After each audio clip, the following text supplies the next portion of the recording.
Jadi Imam Al-Ghazali dalam risalahnya yang berjudul Al-Adab Fid Din dalam Majmu'ah Rasail Al-Imam Al-Ghazali itu menyebutkan ada beberapa adab khatib itu ini. Yang pertama, berangkat ke masjid dengan hati dan pikiran yang tenang. Jadi seorang khatib dia memiliki tanggung jawab penuh terhadap sah atau tidaknya khutbah yang dia sampaikan, yang terutama nih menyangkut syarat-syarat dan rukun dari khutbah itu. Makanya seorang khatib itu hendaknya dia datang dalam kondisi fisik dan psikis yang baik ketika menyampaikan khutbah.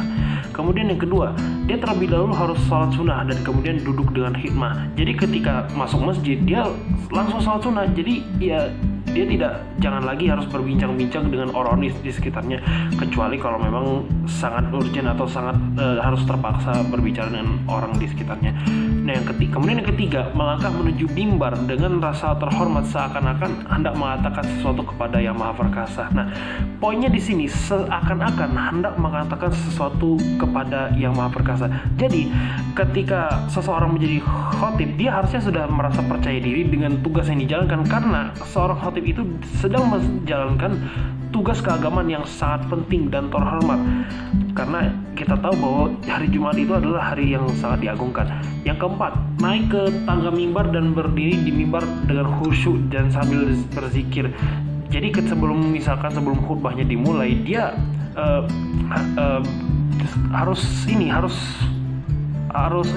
dia harus khusyuk dan selalu mengingat Allah dengan bacaan zikir. Karena jadi tujuannya dia berzikir itu supaya dia bisa mengkondisikan suasana sakral, karena harus dipahami bahwa khutbah itu tidak sama dengan pengajian umum yang sifatnya bersifat bebas, yang bisa santai, bahkan kita bisa melontarkan sedikit candaan kepada jamaah. Tapi di khutbah kita tidak bisa seperti itu ya. Kemudian yang kelima, berputar untuk menatap para hadirin dengan penuh konsentrasi. Kemudian segera berikan salam kepada mereka agar mereka mendengarkan. Nah, ini penting karena supaya jemaah tuh bisa mendengarkan apa yang disampaikan khatib dengan baik. Nah, kemudian yang keenam, duduk untuk mendengarkan azan dengan penuh rasa takut kepada Yang Maha Kuasa. Lalu yang ketujuh, seusai azan, seorang khatib menyampaikan khutbahnya dengan sikap tawadhu dan tidak menunjuk dengan jari-jari. Ini sangat khatib itu sebaiknya tidak menunjukkan sikap sombong atau bahkan arogan, baik yang tercermin dalam kata-kata maupun dalam bahasa tubuh. Makanya karena itu penggunaan jari-jari untuk menunjuk seseorang itu kan bisa terkesan agak provokatif ya, dan khutbah itu sifatnya mengajak dan beri peringatan, tapi kalau kita menggunakan menunjuk jari-jari ke orang-orang tertentu terkesannya provokatif. Yang kedelapan, merasa yakin bahwa yang disampaikan bermanfaat. Jadi khatib itu harus yakin bahwa apa yang disampaikan itu bermanfaat bagi para jemaah, seperti ajakan untuk selalu bertakwa kepada Allah SWT dan berakhlak mulia. Jadi sebelum kita naik ke mimbar, khatib itu sudah harus menyiapkan materinya dengan baik. Yang sembilan, memberi isyarat kepada jamaah agar berdoa. Pada saat khatib sampai pada doa, ia harusnya memberi isyarat seperti mengangkat tangan agar para hadirin tahu kalau khatib ini mau memimpin doa, dan jadi bisa diikuti oleh para jemaahnya itu. Kemudian yang ke-10, turun dari mimbar jika muazin sudah siap-siap iqamah. Jadi selesai khutbah khatib itu hendaknya tidak langsung turun dari mimbar sampai muazin menyuruhkan iqamat yang diikuti oleh berdirinya para jemaah. Yang ke-11, tidak bertakbir sebelum jamaah tenang. Jadi seperti biasa gitu, ketika khatib ini kalau misalkan berlaku ketika khatib menjadi merangkap sebagai imam. Jadi ketika dia menjadi imam, dirapatkan tuh sufufakum. Mari luruskan dan rapatkan safnya. Kemudian dan yang terakhir, yang ke-12, mulai sholat dan membaca ayat-ayat Al-Quran dengan tartil.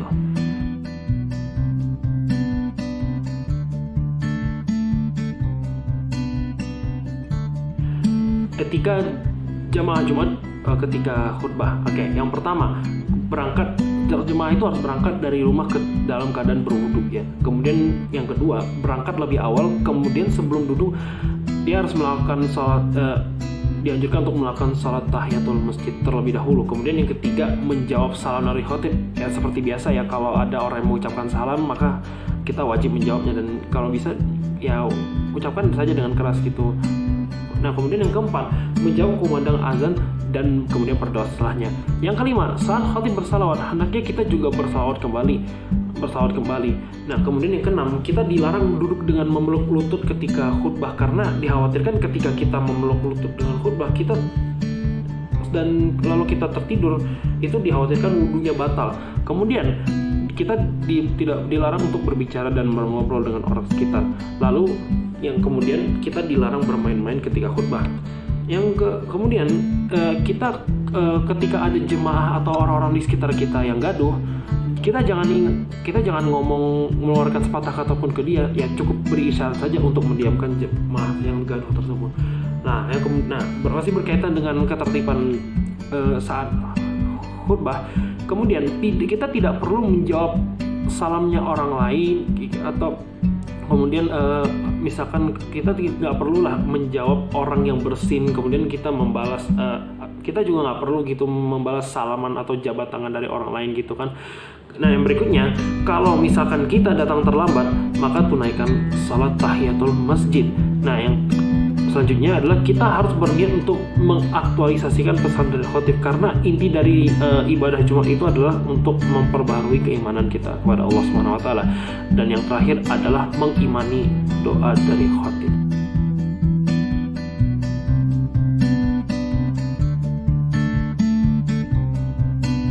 Ya, seperti tadi di pertanyaan pertama dan kedua tadi kan kita sudah bahas yang mengenai gimana perspektif etika bagi seorang khatib, bagaimana tadi perspektif etika bagi para jamaah.